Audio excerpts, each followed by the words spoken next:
MPCG जी के अड्डा में आपका स्वागत है। आज हम बात करेंगे वन रक्षक प्रैक्टिस सेट 8 की। अभी तक हमने 7 प्रैक्टिस सेट डिस्कस कर चुके हैं।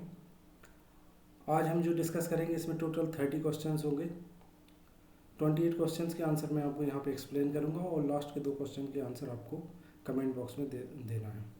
जैसा कि आप जानते हैं एग्ज़ाम की डेट 25 मई है। 25 मई से एग्ज़ाम स्टार्ट हो जाएंगे, तो बहुत कम समय बचा है और इतने कम समय में हमें पूरी प्रिपरेशन करना है। तो प्रैक्टिस सेट अगर आप मेरे रेगुलरली देखेंगे, अगर फर्स्ट प्रैक्टिस सेट से लास्ट तक अगर आप देखेंगे तो मोस्ट प्रोबेबली उसमें से मैक्सिमम क्वेश्चन आपको मिल जाएंगे एग्ज़ाम में। तो केयरफुली आप देखें, जैसे जैसे मैं आंसर करता जाऊंगा आप भी साथ में आंसर करें, जिससे आपको पता चलेगा आपकी कैसी प्रिपरेशन है। तो सबसे पहले अपन फर्स्ट क्वेश्चन की बात करें तो फर्स्ट क्वेश्चन जो है वो है मध्य प्रदेश में सिंचाई क्षेत्र के घटकों के रूप में नर्मदा उप बेसिन का विस्तार किस नदी घाटी में पाया जाता है। ठीक है, तो कौन सी नदी घाटी में पाया जाता है? नर्मदा नदी घाटी में। ठीक है, इसका आंसर नर्मदा वैली रहेगा। बुंदेलखंड के किस लोक कवि को बुंदेलखंड का जयदेव कहा जाता है? ठीक है, किस कवि को बुंदेलखंड का जयदेव कहा जाता है? कवि ईश्वरी को। ठीक है, नेक्स्ट क्वेश्चन की बात करें हम, मध्य प्रदेश के प्रथम विधानसभा अध्यक्ष कौन थे? मध्य प्रदेश के प्रथम विधानसभा अध्यक्ष जो थे वो कुंजीलाल दुबे थे। ठीक है, कुंजीलाल दुबे थे। ये जो थे ये 1956 से 1967 तक राज्यसभा के विधानसभा के अध्यक्ष रहे। ठीक है, नेक्स्ट क्वेश्चन की हम बात करें तो मध्य प्रदेश में नर्मदा नदी द्वारा निर्मित घाटी की सबसे महत्वपूर्ण भौगोलिक विशेषता क्या है? ठीक है, सबसे महत्वपूर्ण भौगोलिक विशेषता क्या है? विंध्य एवं सतपुड़ा के बीच रिफ्ट घाटी।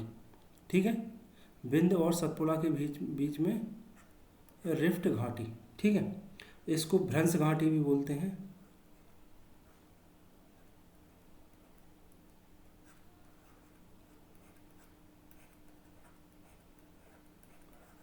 भ्रंश घाटी भी बोलते हैं इसको।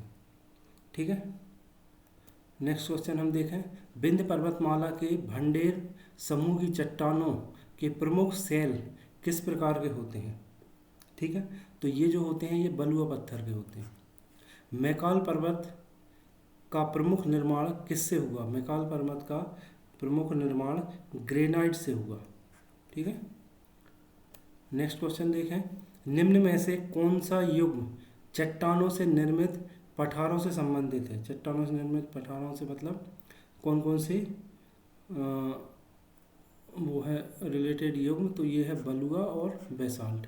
ठीक है, who was the first women chief secretary of Madhya Pradesh? ठीक है, तो इसका आंसर क्या है? निर्मला बुच। ये प्रथम महिला मुख्य सचिव थी। ठीक है, अब बात करें दुर्गाबाई व्याम किस जनजातीय कला से संबंधित है? ठीक है, तो दुर्गाबाई व्याम जो है वो गोंड शैली से रिलेटेड है। ये गोंड चित्रकला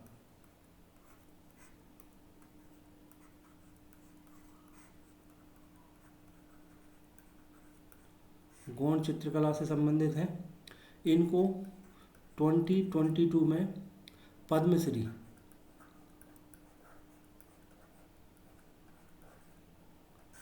पद्मश्री अवार्ड मिला था। ठीक है, 2022 में। ये मंडला जिले की रहे, मंडला जिले में इनका जन्म हुआ था। ठीक है, एमपी के मंडला में। अब बात करें हम नेक्स्ट क्वेश्चन की, राष्ट्रपति द्रौपदी मुर्मू ने अवनीश तिवारी को कौन सा पुरस्कार प्रदान किया था? तो अवनीश तिवारी को जो पुरस्कार मिला था प्रधानमंत्री राष्ट्रीय बाल पुरस्कार। ठीक है, ये इनको डाउन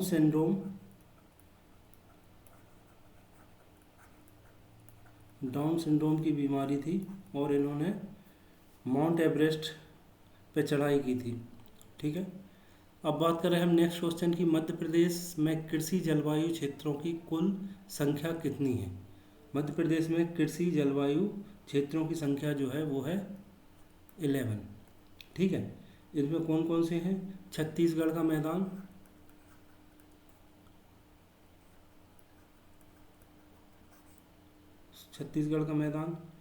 छत्तीसगढ़ का उत्तरी पहाड़ी,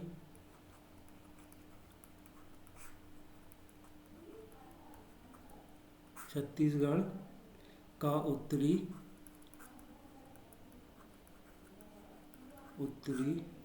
पहाड़ी मैदान।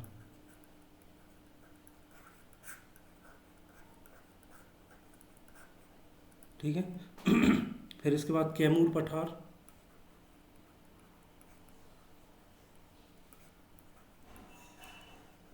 कैमूर पठार के बाद मध्य नर्मदा घाटी, मध्य नर्मदा घाटी। ठीक है, मध्य नर्मदा घाटी के बाद विंध्य पठार,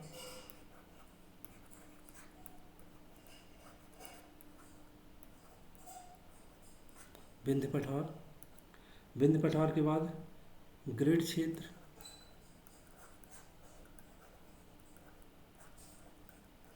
ठीक है, इसके बाद बुंदेलखंड का क्षेत्र,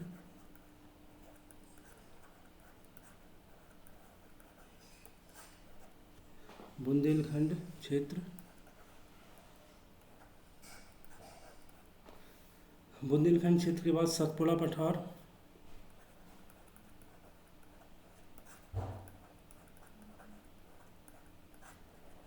सतपुड़ा पठार के बाद मालवा पठार,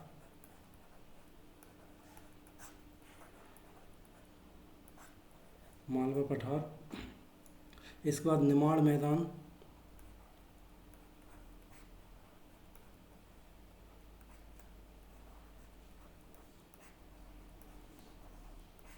ठीक है, इसके बाद झाबुआ पहाड़ी क्षेत्र।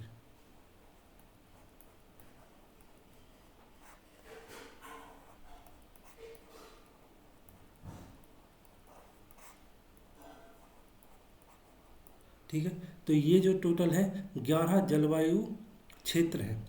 ठीक है, अब नेक्स्ट क्वेश्चन अगर हम देखें, मध्य प्रदेश को कितने कृषि क्षेत्रों में विभाजित किया है, तो मध्य प्रदेश को टोटल 5 कृषि क्षेत्रों में विभाजित किया गया है। ठीक है, कौन कौन से हैं? गेहूँ, ठीक है, चावल, गेहूँ चावल, ठीक है, इसके बाद हम बात करें चावल के बाद दालें, ठीक है, दालें के बाद तिलहन में सोयाबीन,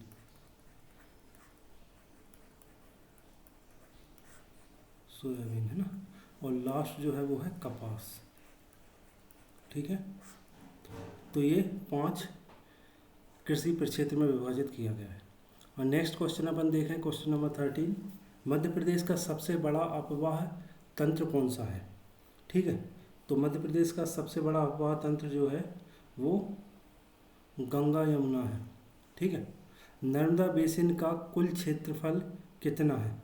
नर्मदा बेसिन का कुल क्षेत्रफल है 98796 स्क्वायर किलोमीटर। 2011 की जनगणना के अनुसार मध्य प्रदेश का लिंगानुपात कितना है? तो मध्य प्रदेश का लिंगानुपात जो है 1931 है। ठीक है, 1000 पुरुष पे 931 महिलाएं हैं। वर्ष 2011 की जनगणना के अनुसार मध्य प्रदेश का सर्वाधिक जनसंख्या वाला जिला कौन सा है? तो सर्वाधिक जनसंख्या वाला जिला जो है वो कौन सा है बताइए? इंदौर। ठीक है, क्षेत्रफल की दृष्टि से जबलपुर हो जाएगा। इसके बाद मध्य प्रदेश के राजकीय लोकनाट्य माच की उद्भव भूमि कौन सी है?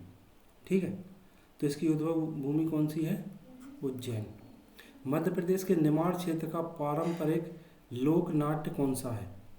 मध्य प्रदेश के निमाड़ क्षेत्र का पारंपरिक लोकनाट्य कौन सा है? गम्मत। ठीक है, निमाड़ क्षेत्र का काठी लोकनाट्य मुख्य रूप से किस प्रकार का होता है? ठीक है। किस प्रकार का होता है, तो ये जो होता है ये संगीत प्रधान होता है ना। इसमें शिव पार्वती की स्तुति होती है।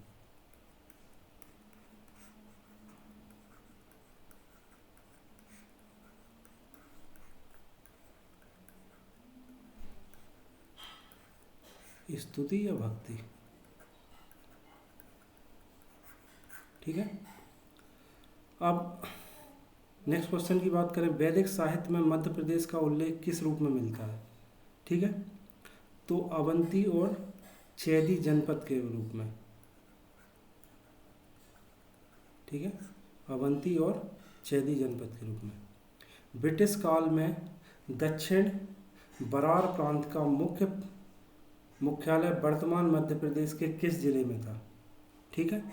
तो इसका आंसर क्या है, नागपुर। मध्य प्रांत एवं बरार के प्रथम मुख्यमंत्री कौन थे, ठीक है। तो इसके प्रथम मुख्यमंत्री जो थे एन.बी. खरे थे। एन.बी. खरे जो थे 1937 से 38 तक रहे, ठीक है। इसके बाद जो रहे रविशंकर शुक्ल रहे, ठीक है। रविशंकर शुक्ल रहे और रविशंकर शुक्ल जो थे वो आज़ाद मध्य प्रदेश के फर्स्ट सीएम भी रहे, ठीक है। मध्य प्रदेश किस प्राचीन भूभाग का हिस्सा है, तो ये किसका हिस्सा है, गोंडवाना लैंड का, ठीक है। मध्य प्रदेश राज्य निर्वाचन आयोग के आयुक्त को हटाने की प्रक्रिया किसके समान है, ठीक है। तो ये उच्च न्यायालय के न्यायाधीश के समान है। जो प्रोसीजर उच्च न्यायालय के न्यायाधीश के लिए होता है सेम वो रहेगा निर्वाचन आयुक्त के लिए। मध्य प्रदेश राज्य निर्वाचन आयोग का गठन कब हुआ था, ठीक है। तो मध्य प्रदेश का राज्य निर्वाचन आयोग का जो गठन हुआ था 1 फरवरी 1994 को, मतलब 1 फरवरी 1994 को हुआ था। मध्य प्रदेश राज्य निर्वाचन आयोग की प्रथम महिला सचिव कौन थी, तो प्रथम महिला सचिव जो थी रजनी उइके। आकांक्षा योजना किससे संबंधित है, तो आकांक्षा योजना जो है बेसिकली अनुसूचित जाति और जनजाति के जो छात्र हैं उनको प्रतियोगी परीक्षाओं की कोचिंग के लिए ये योजना लाई गई है। इसमें इनको फ्री कोचिंग मिलती है। भावांतर भुगतान योजना किस क्षेत्र से संबंधित है, भावांतर मतलब जो डिफरेंस होता है अपने अनाज के भाव में, ठीक है, उसको भावांतर बोलते हैं। तो ये किससे रिलेटेड है, कृषि से रिलेटेड। राष्ट्रीय डेयरी विकास परियोजना मध्य प्रदेश में कब प्रारंभ हुई, ठीक है।